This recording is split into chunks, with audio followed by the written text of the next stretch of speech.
Well, here's some good news. Here's the headline. Ron DeSantis signs bill cracking down on big tech.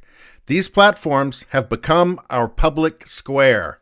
That is the truth. Now, I think the days of, a private company, I think those days are over at this point. It's clearly become just too much of a threat. I've never been like an anarcho-capitalist or laissez-faire capitalist in the first place. I think you should have a minimum of regulation, but you do need to have some.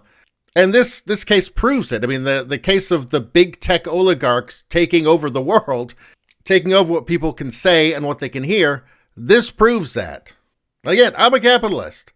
But at some point, you've got to step in and say, you are not going to monopolize the public square and prevent competitors from succeeding and decide what everybody can say and hear according to just your own personal mores. No.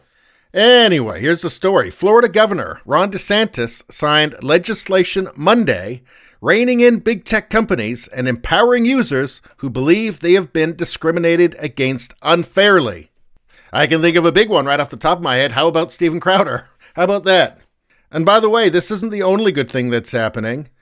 A Texas lawmaker proposes bill to bar social media companies from censorship. So Texas as well. But in Florida, DeSantis signed the legislation, so that's very good. His office sent out a release explaining the bill. All Floridians treated unfairly by big tech platforms will have the right to sue companies that violate this law and win monetary damages. This reform safeguards the rights of every Floridian by requiring social media companies to be transparent about their content moderation practices and give users proper notice of changes to those policies, which prevents big tech bureaucrats from moving the goalposts to silence viewpoints they don't like. So be transparent. Let people know exactly why you're doing what you're doing. And if you're acting in bad faith, people have the right to sue. That seems fair to me. And this moving the goalpost thing, this has gotten out of control. And it has real-world consequences.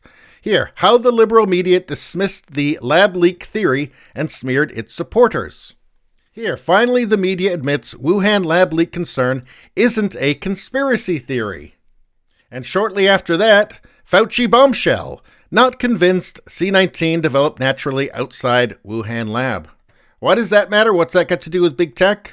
Well, because of the media narrative, Twitter suspends account of Chinese virologist who claimed coronavirus was made in a lab. Yes, and this was from September 16th, 2020. Twitter has suspended the account of a Chinese academic who suggested C-19 was made in a lab.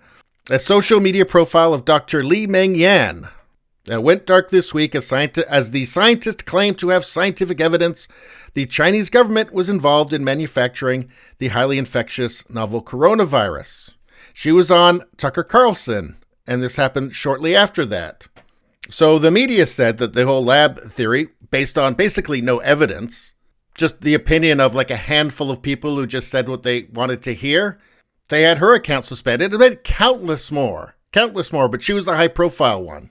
And then later, it turns out that, it actually wasn't a crazy conspiracy theory.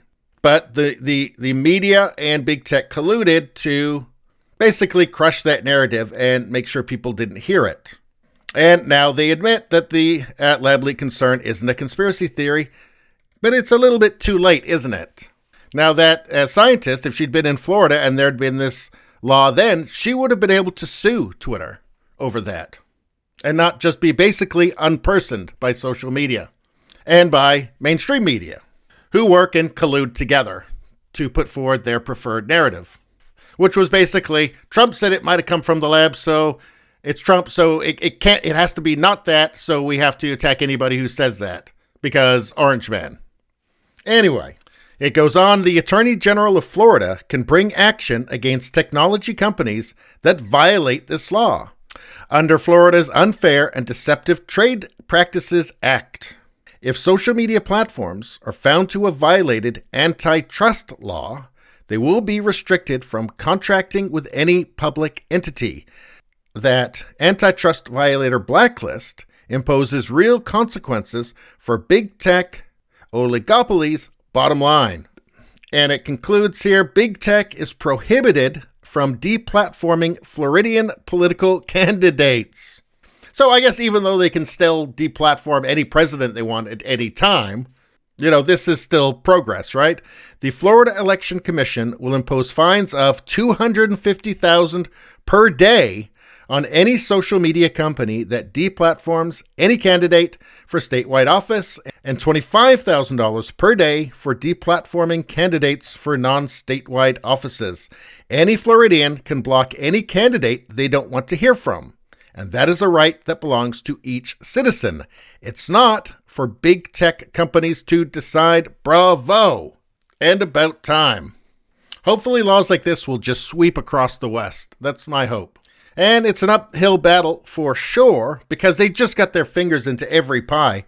YouTube will now issue immediate suspensions to any channels that engage in election misinformation. That's from January 7th, 2021. And what is misinformation? Well, it's whatever they say it is. It's whatever hurts their own narrative or hurts their political goals, which ultimately are their financial goals. Let's be honest there. So it's stuff like this that has to end. People have to be able to talk about incredibly important things like elections or viruses or vaccines. Anyway, that's all I got to say about that. Please subscribe, like, and share. That really helps me out. If you just like to listen, there's the podcast Radio Baloney. It's on pretty much every platform. If you look for it, you will find it. Thank you very much. I'll see you next time.